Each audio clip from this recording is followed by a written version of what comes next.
अब अगाडि कुरा आउँछ how the launderer clean the black money. Money लन्ड्रिङमा बेसिकली 3टा स्टेप इन्भल्भ हुन्छ। दे आर प्लेसमेन्ट, लेयरिङ र integration. Let's discuss each in detail. सुरुमा प्लेसमेन्ट। प्लेसमेन्ट भनेको त्यस्तो फेज हो जसमा इलिगल एक्टिभिटिजबाट आर्जित कालो धनलाई इकोनोमिक सिस्टममा ल्याइन्छ। Bank is the only institution जसको थ्रु यो कालो धन इकोनोमीमा इन्ट्री गर्न सम्भव हुन्छ। बैंकमा यस्तो पैसा इन्ट्री गर्दा इलिगल एक्टिभिटिजबाट पैसा कमाएका मान्छेले अनेक तरिकाको प्रयोग गर्छन्। तीमध्ये एउटा हो स्ट्रक्चरिङ या स्मफिङ। यो त्यस्तो तरिका हो जसमा पैसा बैंकमा डिपोजिट गर्दा सानो सानो अमाउन्टमा डिपोजिट गरिन्छ so that no one can trace it out or बैंकको अटोनोमस रिपोर्टिङमा त्यो रिफ्लेक्ट नै नहोस्। अर्को तरिका हो हाइली क्याश इन्टेन्सिभ बिजनेस गर्ने।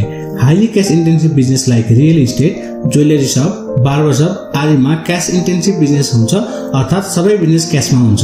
क्रिमिनलले यस्तो बिजनेसलाई अपफ्रन्टमा देखाएर इलिगल मनीलाई लेजिटिमेट अर्निङ देखाउने कोसिस गर्छन्। त्यस्तै अन्डर इन्भेस्टिङ र over investing is another way.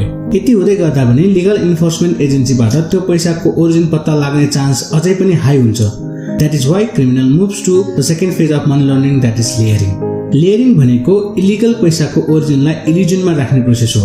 यो फेजमा इलिगल मनीलाई यति धेरै रोटेसन या ट्रान्जेक्सन गरिन्छ कि it makes the government or legal enforcement agency hard to find the source of money.